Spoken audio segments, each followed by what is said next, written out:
Dictation will be start in 5 seconds.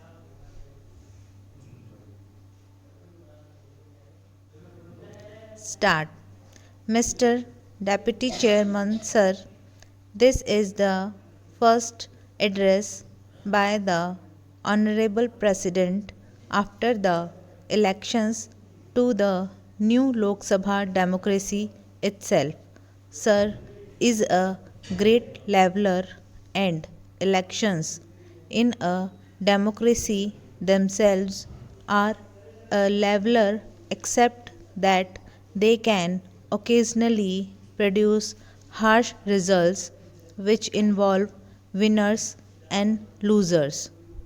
But democracy itself, when it produces winners and losers, confers upon the winner the great sense of responsibility. Today morning, when I came to the house, I thought that when the speakers from the treasury benches initiate the motion, that burden of responsibility will confer a sense of modesty and humility. And I must express the deep sense of disappointment that I found it grossly lacking.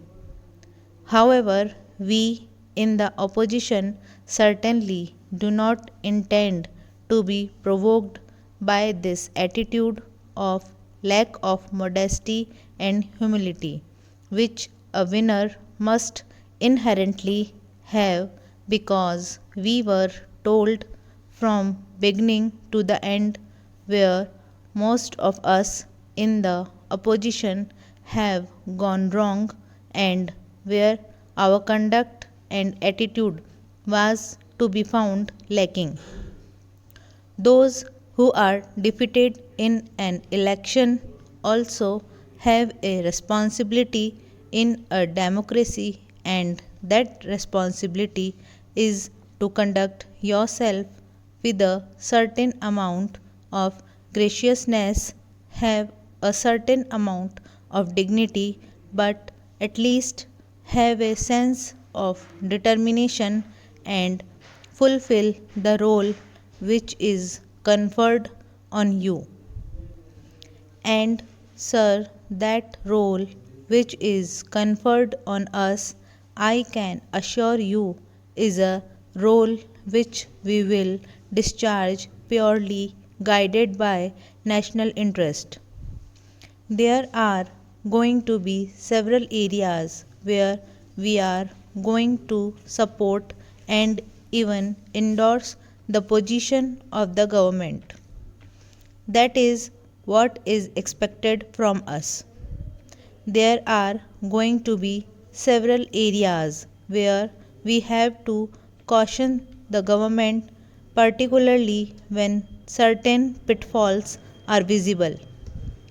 And when we find the government going astray, needless to mention, we are going to fiercely oppose the government on those occasions.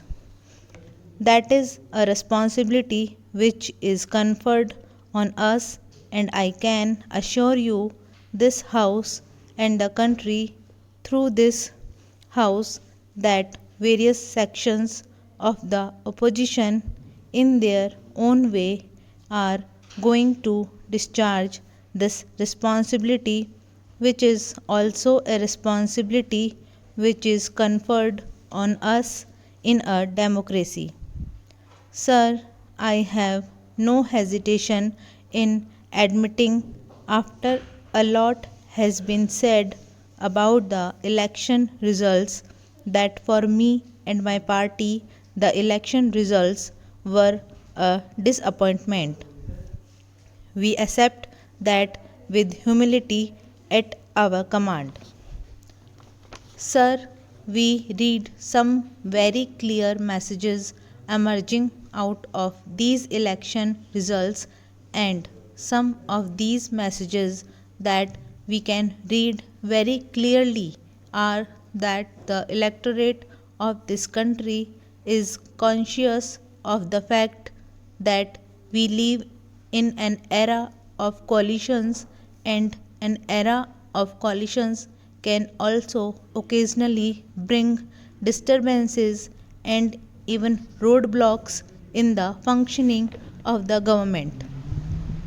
Perhaps one of the great motivating factors to the Indian voter was a great desire for political stability, and therefore the electorate pursued by that desire gave to the Congress party over 200 seats.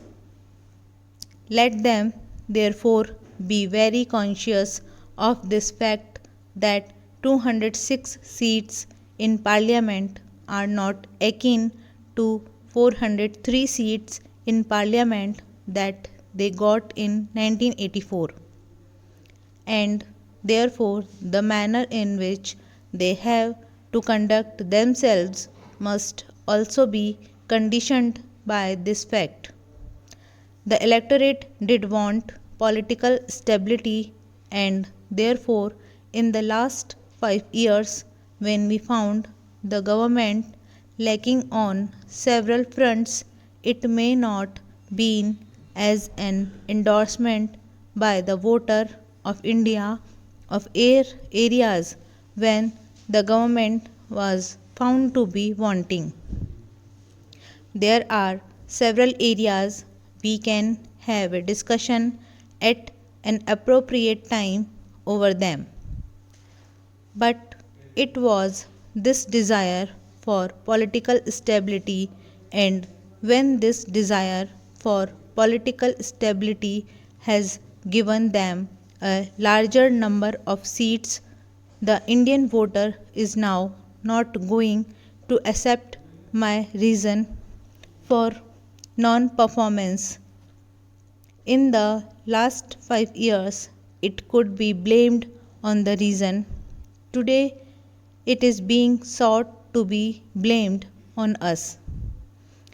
But once you have a figure which is closer to the halfway mark along with your allies, no reason for failure is going to be accepted this time, for which you have got the benefit of doubt in the last 5 years. At the same time, the Indian voters have shown an immense amount of maturity. But even when we were losing in a large number of states where the non Congress parties have performed well, those non Congress parties, including my own party, our allies in several states, some others who have moved away from us, either got an overwhelmingly large number of seats in those states or in some states at least got an absolute number of seats, and therefore this is a clear mandate as of the electorate as we understand it today. I also do understand that the mandate today is also a representative of an aspirational India. People want India to grow. But we are cautious of the fact that when they want India to grow, this growth is at two levels. For nearly 200 years now, Indians have sailed to distant shores in search of employment and trade. Many, the forefathers of some of you, settled where they worked. The conditions in the early days of migration were neither easy nor happy, but they worked hard and diligently. Some of them displayed their inherent entrepreneurship and established themselves in business. Early migrants went to Canada, America, and China, and wherever there was British colonial presence. Over the years, the profile of migrants has changed.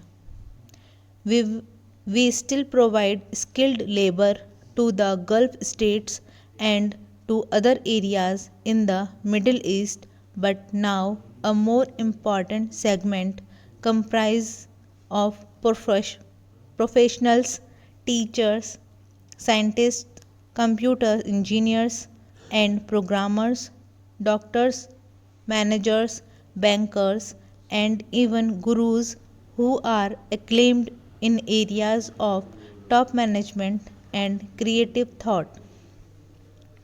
Similarly, in trade and industry, many businessmen of Indian origin have developed entrepreneurial skills which their host countries are finding valuable to their economies. We recognize and applaud these luminaries on their success. I am particularly happy that some of those who have distinguished themselves in this regard are in our midst today.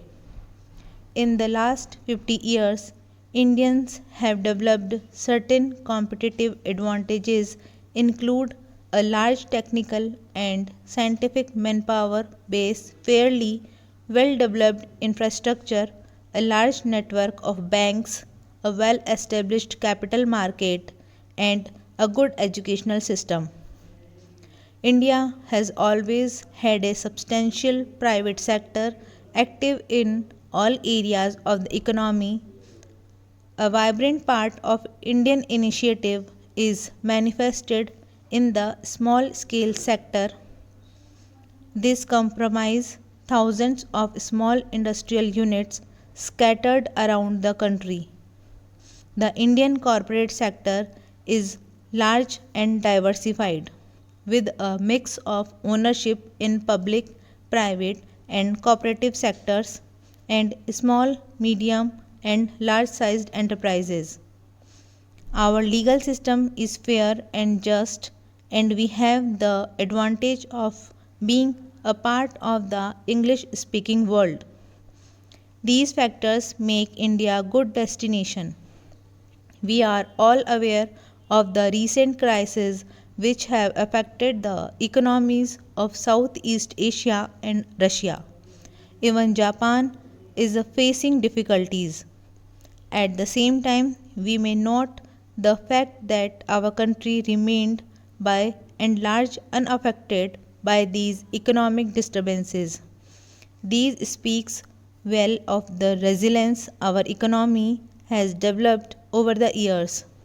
Despite being part of the globalization process, our fundamentals remained strong and helped us to stay on course and prevented any major macroeconomic imbalances. Stop.